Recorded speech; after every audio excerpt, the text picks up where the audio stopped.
हाय दोस्तों, तो कैसे हैं आप लोग। आपका अपने YouTube चैनल के मनी हिमालय में आपका स्वागत है। आज की हमारी जो साइंस की क्लास है तीसरी है। जैसा कि हमने फर्स्ट सेकंड पढ़ लिया था, आज की हमारी चौथी क्लास है जो कि हमारा प्रकाश का परावर्तन से ही संबंधित है। ठीक है, आइए इसको समझते हैं। जबकि हमने दूसरे वीडियो में जो पढ़ा था उसमें आपतित किरण, परावर्तित किरण और अभिलंब भूल गए थे। आज सीखते हैं अभिलंब, आपतन कोण और परावर्तन कोण, और आगे बढ़ाते हैं हम लोग। आइए सीखते हैं। हम लोग सीखते हैं परावर्तन। हम लोग जब सीखे थे ऐसा टाइप का, ये बताए थे, इसके बारे में बताए थे आप लोग को। इसके बारे में हम बताए थे आप लोग को। इसको कहते हैं आपतित किरण, आपतित किरण। और इसको कहते हैं परावर्तित किरण। ये बात जानते हैं आप, परावर्तित किरण। ठीक है, इतनी बात आपको समझ में आ रहा है। अब एक बताए थे एकदम बीचों बीच है, मतलब कि यहाँ है। इसको कहते हैं अभिलंब। अभिलंब मतलब एकदम सीधा दो भागों में बांट रहा है। जो दो भागों में बांट रहा है, मतलब एक किरण जैसे, मतलब मान लीजिए हमें हमारा टार्च हो गया। जब टार्च हो गया, मान लो ये शीशा कोई चिकना पेस्ट है। ठीक है, चिकना पेस्ट, जब इस पर टार्च मारेंगे हम, तो मान लो हमारा शीशा है जो हम लोग चेहरा देखते हैं, मिरर है हमारा, तो इस पर मान लो हम टार्च मारे, इस पर जब लड़ा तो ये जाके इधर जाएगा नहीं, इधर जाएगा नहीं। तो ये यहाँ से टार्च से निकली, यहाँ तक जो रोशनी आई, इसको कहते हैं आपतित किरण। क्या कहते हैं? आपतित किरण। अब यहाँ आपतन बिंदु, इसको कहते हैं आपतन बिंदु। इस बिंदु को जहाँ टकराई है इसको कहते हैं आपतन, इसको कहते हैं आपतन बिंदु। ठीक है, इतनी बात समझ में आ रहा है आपको। आपतन बिंदु। अब आपको ये बताए थे जो है, इसको कहते हैं परावर्तक पृष्ठ। परावर्तक पृष्ठ बोलते हैं। परावर्तक पृष्ठ मतलब परावर्तित का ठेठ भाग में जैसे ही पड़ा वो और रिफ्लेक्ट हो गया, परावर्तित हो गया, परा गया, वो जो प्रकाश आया वो परा गया, उसको कहते हैं परावर्तित किरण। इसको इसीलिए इसको परावर्तित के नाम से परावर्तक पृष्ठ कह दिया, मतलब इससे रिफ्लेक्ट हो रहा है।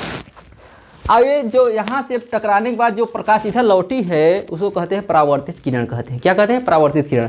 अब दोनों भागों में, अब देखिए, अब दो भागों में बांट रहा है। ये वाला जो जा रहा है किरण, उधर वाला वो बराबर में जा रहा है, और जो इधर से आ रहा है ये एकदम बराबर में है। जो इसके आपतित किरण और अभिलंब के बीच बनेगा कोण, उसको कहेंगे आपतन कोण। अब आपतन कोण को हम आई बताए थे। अब इसको आई बताए थे, इसको बताए थे परावर्तन कोण। परावर्तित किरण तथा अभिलंब के बीच बने कोण को परावर्तन कोण कहते हैं, ये बताए थे। आइए जानते हैं आपतित किरण, परावर्तित किरण और अभिलंब के बारे में नहीं सीखे थे। परावर्तित किरण के बारे में सीखे थे, परावर्तित किरण के बारे में सीखे थे, अब अभिलंब के बारे में सीखेंगे हम लोग। आइए सीखते हैं। तब हम लोग आपतन कोण के बारे में सीखेंगे, अब परावर्तन कोण के बारे में सीखेंगे, एक एक करके सब सीखेंगे। आइए सीखते हैं हम लोग अभिलंब। अभिलंब इसको कहते हैं इंग्लिश में नॉर्मल। ठीक है, इसको क्या कैसे कहेंगे?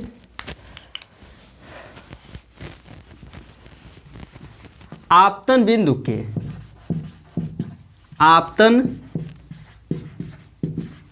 के परावर्तक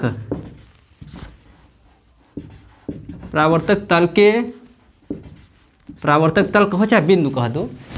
आप परावर्तक तल कहें या चाहे इसको परावर्तक बिंदु भी कहें, एक ही बात है। परावर्तक तल के अभिलंबवत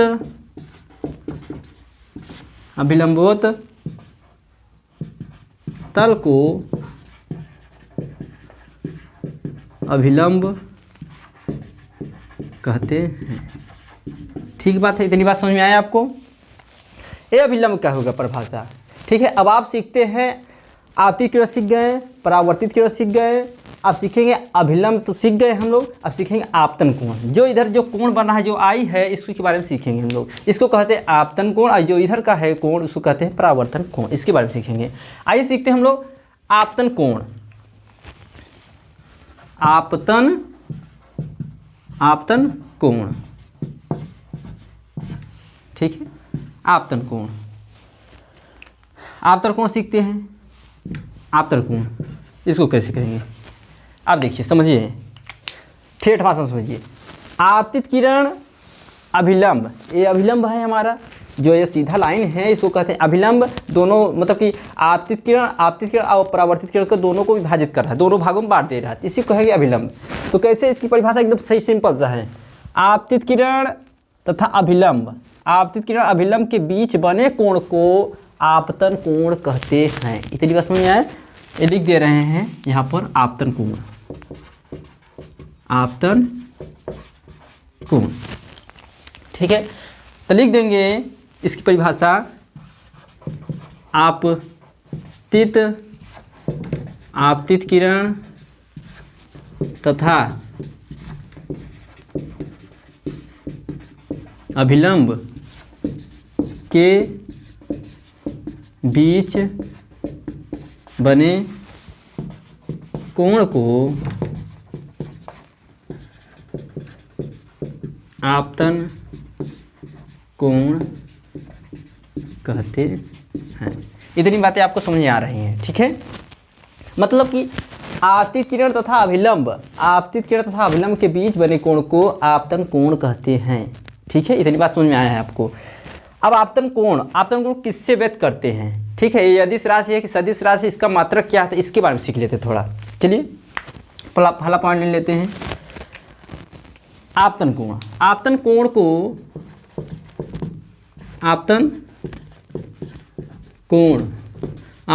को कोण आई, जो इधर यल टाइप का है, जो इसको कहते हैं कोण। जब भी कोण अगर हम हिंदी में अगर जैसे ऐसे लिखें, इसी को कहते हैं कोण। चाहे हिंदी में ऐसे लिखें, इतना चीज़ को हम ऐसे लिख सकते हैं। अगर ऐसा लिख दिए तो हम समझ लीजिए कि आपको कोण लिख गया, ठीक है। इतनी बात समझ में आया आपको। तो कोण आई से व्यक्त करते हैं, मतलब आई भी रहे कोई दिक्कत नहीं है, मतलब कि कोण आई से व्यक्त करते हैं। इतना बात समझ में आया आपको, ठीक है, कोई बात नहीं। मतलब इस मान आई भी रहे कोई दिक्कत नहीं है, ठीक। अब दूसरा पॉइंट लिखते हैं, बी पॉइंट है हमारा, इसके ज़्यादा लग जा रहा है, ठीक है, इस पर स्याही अधिक हो गया है। आइए शुरू करते हैं। बी पॉइंट है, आपतन कोण को कोण आई से व्यक्त करते हैं, ठीक है। आपतन कोण का मात्रक, आपतन कोण का मात्रक अंश या रेडियन होता है। ये पॉइंट लिखते चलिए, ये बहुत आपको इंटर तक काम करेगा। ये 10 में भी पूछेगा, 10 में आपको यही पढ़ना है और इंटर में भी यही पढ़ना है।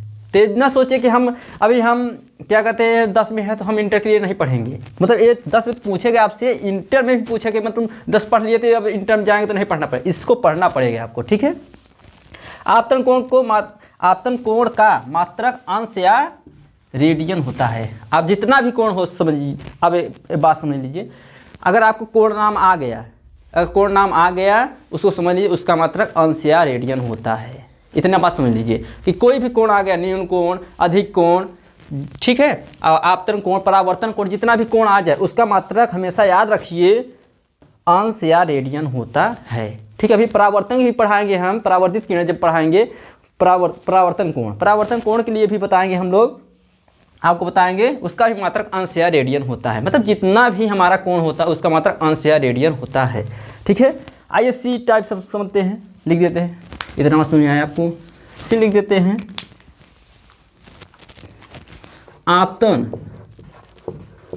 आपतन कोण एक अदिश राशि है। मतलब अदिश राशि, ये क्या है, अदिश राशि है, ठीक है। यदि आपको ठेठ भाषा में कहे तो समझिए कि जिसमें क्या हो, दिशा हो, जिसमें दिशा भी हो और दूरी भी हो और सही हो, जिसमें दो चीज़ हो उसी कहते हैं सदिश राशि कहते हैं। ये तो अदिश राशि है, इसमें सिर्फ क्या होगा, इसमें सिर्फ दिशा कोई निर्धारित नहीं होगा, इधर चली जाइए, इधर चले जाइए, पूर्व पश्चिम कुछ भी कोई दिशा नहीं रहेगा। तो ये क्या है, ये अदिश राशि है, कोण का कोई दिशा नहीं होता है, ठीक है। तो क्या है, ए आपतन कोण एक अदिश राशि है। आइए सीखते हैं परावर्तन कोण। परावर्तन कोण के लिए ले लेते हैं परावर्तन कोण, यही बता देते हैं बगल में परावर्तन कोण। परावर्तन कोण, परावर्तन कोण। अब परावर्तन कोण किससे व्यक्त करेंगे, आप देखिए समझिए। परावर्तन कोण, अभी तो आपतन कोण के लिए सीखे थे कि आपतित किरण तथा अभिलंब के बीच बने कोण को आपतन कोण कहते हैं। अब परावर्तित कोण के लिए क्या कहें, परावर्तन कोण के लिए क्या कहेंगे, अभिलंब तथा परावर्तित किरण के बीच बने कोण को परावर्तन कोण कहते हैं। या ऐसे भी कहिए, परावर्तित किरण तथा अभिलंब के बीच बने कोण को परावर्तित किरण कहते हैं, परावर्तन कोण कहते हैं। ठीक है, तो लिख लेते हैं जल्दी से। परावर्तित किरण, परावर्तित किरण, परावर्तित किरण तथा अभिलंब के बीच बने कोण को परावर्तन कोण कहते हैं। ठीक है, इतनी बात समझ। परावर्तित किरण तथा अभिलंब के बीच बने कोण को परावर्तन कोण कहते हैं। अब अभिलंब के लिए क्या कहेंगे, आपतित किरण तथा अभिलंब के बीच बने कोण को आपतन कोण कहते हैं। ठीक है, इतनी बात, इससे सरल कोई भाषा है ही नहीं, समझ लीजिए। अब इसको समझिए। अब जैसे इसको लिखे हैं कोण आई से व्यक्त करते हैं, इसके लिए भी होगा यही। क्या होगा, ये पॉइंट लिखते हैं, क्या लिखेंगे कि परावर्तन कोण को, परावर्तन कोण को कोण इस आर, स्मॉल आर से व्यक्त करते हैं। ठीक है, इतनी बात समझ आया। अब बी पॉइंट और यहाँ पर सी पॉइंट डाल देते हैं। ठीक है, परावर्तन कोण के लिए, परावर्तन कोण, परावर्तन कोण का मात्रक अंश या रेडियन होता है, अंश या रेडियन होता है। ठीक है, आइए लिखते हैं। इसका मात्रक अंश या रेडियन, जितना भी कोण होता है उसका मात्रक अंश या रेडियन होता है। अब क्या करते हैं हम लोग, अब इसका अदिश एक सदिश है, जितना भी कोण होता है वो भी अदिश ही होता है। ठीक है, परावर्तन कोण, तन कोण एक अदिश राशि है। ठीक है, इतनी बातें आपको समझ में आई। जो ये पढ़ाए हैं आपको, यही 10वीं पढ़ना है, यही क्या करते हैं इंटर में पढ़ना है, 12वीं पढ़ना है। ठीक है, अब चलते हैं। अब इतना बहुत हो गया। ठीक है, इसको आप रिपीट करिए, बार बार देखिए वीडियो को, बार बार, जितनी बार देखेंगे आप, यदि नहीं उतारे बार बार देखिए वीडियो को, आपको याद ही हो जाएगा। ठीक है, चलते हैं, आप मिलते हैं आपसे चौथी वीडियो में, इसको आगे बढ़ाते हैं चैप्टर को। तब तक के लिए यदि हमारे यूट्यूब चैनल पर आप नए हों तो हमारे यूट्यूब चैनल को इधर जो रेड बटन दिख रहा है उसको सब्सक्राइब कर दीजिए। अब बेल आइकन का जो इधर है उसको प्रेस कर दीजिए, जिससे कि आपको वीडियो पहुंचता रहे। और लाइक भी कर दिया करिए। ठीक है, लाइक करेंगे तो क्या होता है, थोड़ा बहुत ये होता है कि हाँ मतलब कि पढ़ने वाले हैं लड़के हैं, पढ़ते हैं। ठीक है, चलिए मिलते हैं आपसे चौथी वीडियो में।